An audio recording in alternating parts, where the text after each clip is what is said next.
Hello and welcome to our presentation on citrofol citrate esters in sunscreen formulation. Yeah, summer is already around the corner, and while we all enjoy a day on the beach, we also want to make sure that our skin stays healthy when exposed to sun. In the next few minutes, I would like to show you how Jungbunzlauer's citrofol citrate esters can help optimize sunscreen formulation. My name is Teresa Berninger and I'm a project manager at the Application Technology Center of Jungbunzlauer in Ladenburg, Germany. Formulating sunscreens certainly is not an easy task. The formulator has to keep in mind a range of important requirements. One of them is consumer preference. Consumers increasingly prefer natural ingredients over those which are traditionally used.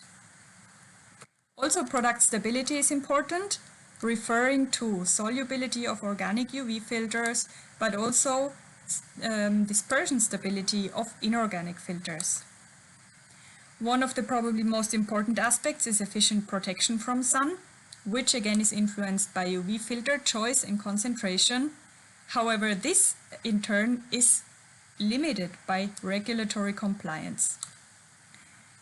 Product aesthetics is also an important point. Consumers want to have products which are easily absorbed and don't leave any film residues and can easily be spread on the skin. And last but not least, cost is a relevant factor, which is influenced by the choice of UV filters and emollients used in a formulation.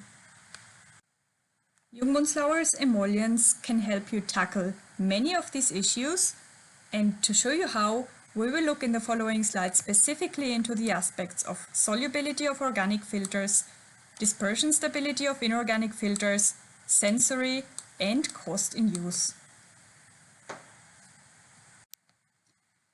So before we start looking at performance, let's see how our citrate esters are produced.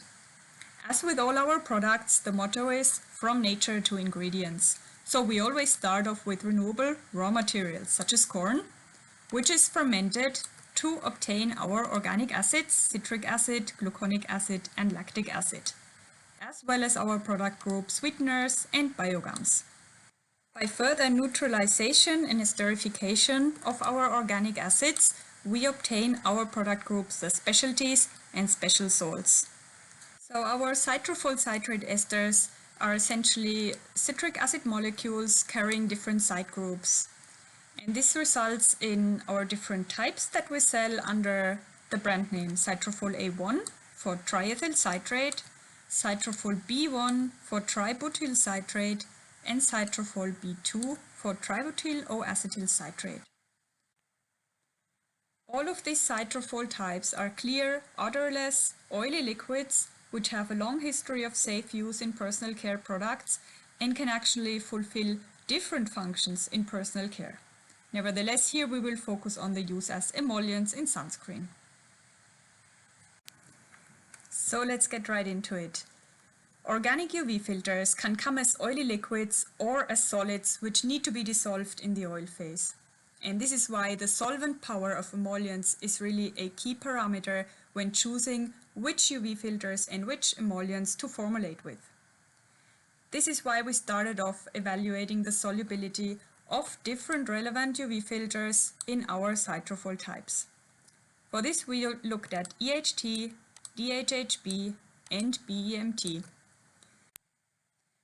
For EHT we actually obtained an excellent solubility in citrofol B1 with 34.8%. Looking at DHHB, we had a very good solubility too in all citrofol types, ranging around 30%. However, with BEMT, we had a relatively low solubility in all citrofol types, but with citrofol B1 offering the highest one among them with 2.9%. So since we didn't find any benefit in the solubilities with citrofol B2, we omitted this type for further testing. However, we still included citrofol A1 because it is our fully natural emollient. So excellent solvent power, of course, is relative. So let's have a look at the solubility of our tested UV filters in other commonly used emollients in sun protection products. Now looking at this, column here in the middle, which shows the solubility of EHT, we can see that the solvent power offered by CITROFOL B1 with 34.8% for EHT is twice as much as the second best emollient, dibutyl adipate, with 15.9%. This significantly higher solubility has of course implications for formulation flexibility. And to illustrate that, let's imagine we have a benchmark solvent system being composed of 15% dibutyl adipate and 5% of the liquid UV filter ethylhexyl salicylate, and a JBL, a Jungbunzlauer solvent system being composed of 15% CITROFOL B1 and also 5% of ethylhexyl salicylate. Calculating the solubility of the three different UV filters in the benchmark system and the Jungbunzlauer solvent system, we see that the maximum possible usage rates differ significantly, and they differ most strongly in the maximum amount of EHT that can be dissolved. In the benchmark solvent system, we can dissolve 3.04% of EHT, and in the Jungbunzlauer solvent system, we could dissolve theoretically 8.21%. However, due to regulatory limits, a maximum amount of 5% of EHT is allowed. So, to sum it up, CITROFOL B1 has the highest solvent power for EHT, and only the use of CITROFOL B1 enables an EHT concentration larger than 3.04%. So which implications does the use of a higher amount of EHT have for sun protection efficiency? For this, let's have a look at a filter platform composed of BEMT, DHHB, EHS and EHT, which is exactly the same regarding the used concentrations between both solvent systems. However, in the benchmark solvent system, we can, as explained before, use only 3.04% of EHT, whereas in the Jungbunzlauer solvent system, we can increase to the regulatory limit of 5% of EHT. An in silico analysis shows us that the use of the JBL system with the slightly increased amount of EHT results in a shift upwards in the extinction of wavelength, especially in the UVB range.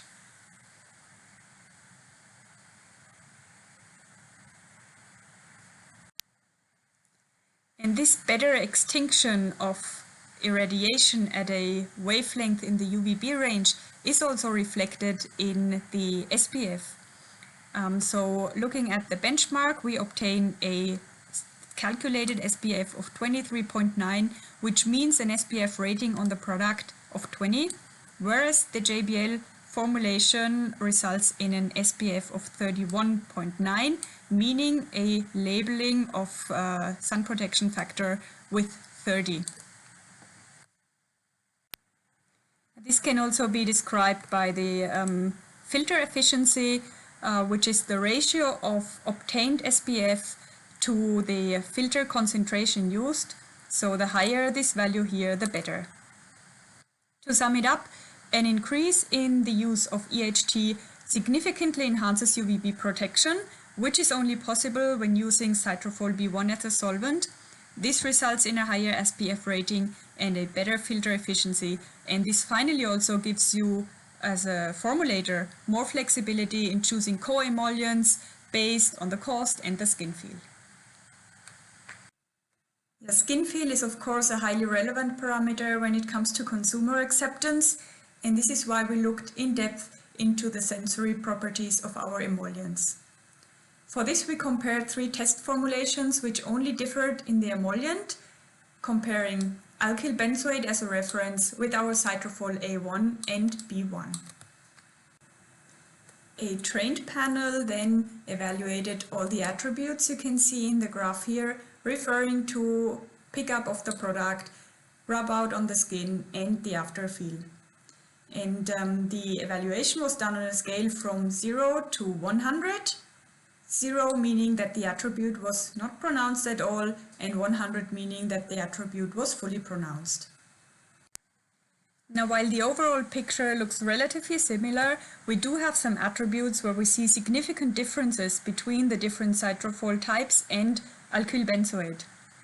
So on the left-hand side, we marked with a red arrow these attributes which are significantly different between alkyl benzoate and citrofol A1, whereas the blue arrow marks the attribute which is significantly different between alkyl benzoate and citrofol B1.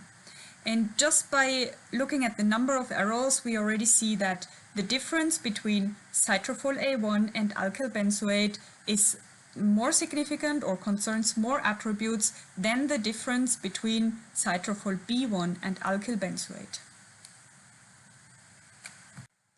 So while citrofol B1 can really be a one-to-one replacement of alkyl benzoate in terms of sensory, citrofol A1 actually outperforms both emollients slightly in terms of peaking. It shows less peaking, it shows a stronger lubricating effect, lighter consistency and a better spreadability, so overall a slightly improved sensory compared to both other emollients.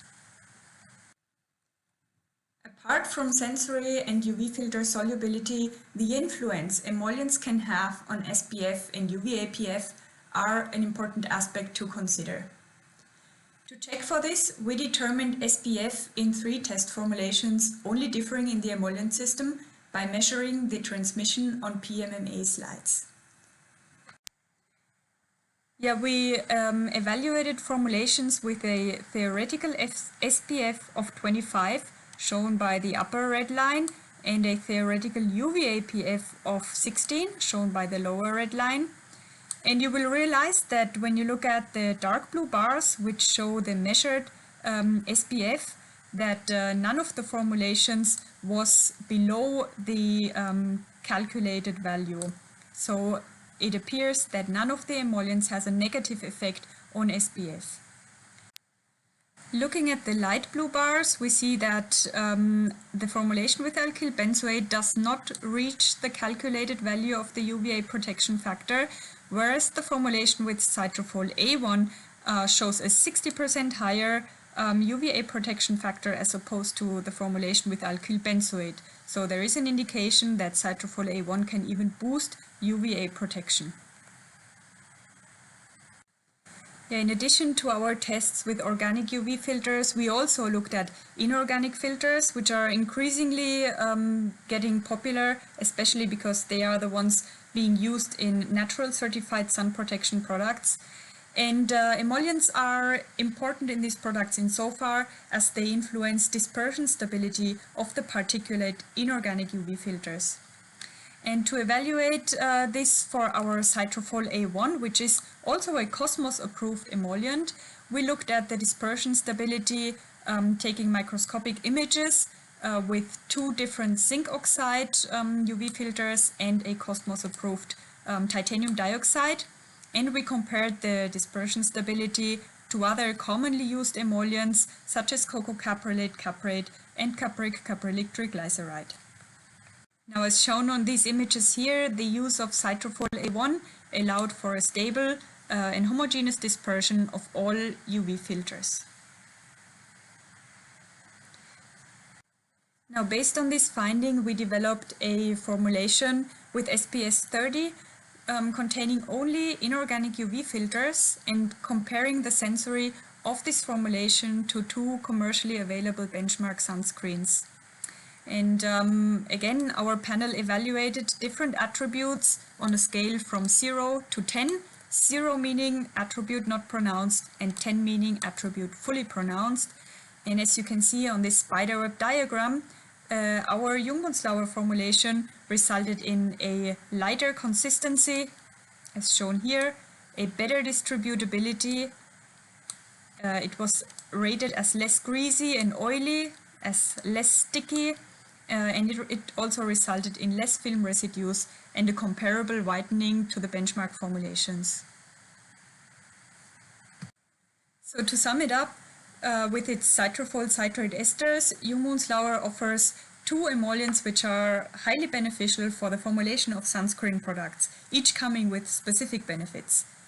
CITROFOL B1 is an excellent solubilizer for EHT and thus highly relevant in formulation with organic UV filters. It was shown not to interfere with SPF, and due to its high solvent power for EHT, it allows the reduction of the overall oil phase. And this again results in a cost-in-use benefit compared to standard emollient systems and can even lead to a cost reduction by up to 80%. Regarding the sensory, it was shown to perform comparable to alkyl benzoate, so an economic one-to-one replacement is possible.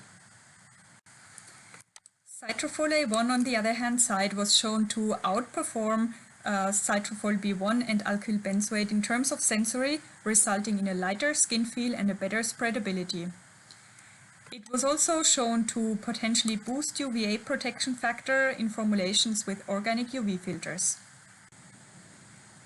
It is also shown to be fully compatible with inorganic UV filters, resulting in homogeneous and stable dispersions, and to even result in excellent sensory characteristics when formulating based on inorganic UV filters only. And this is of course of high relevance to formulating of natural certified sunscreens, and for this CITROFOL A1 is actually very suitable because it is also Cosmos approved. If you are curious to learn more about the use of our CITROFOL in sunscreen, we invite you to download our facts article in which we describe the background of our studies, or just feel free to browse our different formula cards. And with this, I would like to thank you very much for your attention, and I'm looking forward to your questions.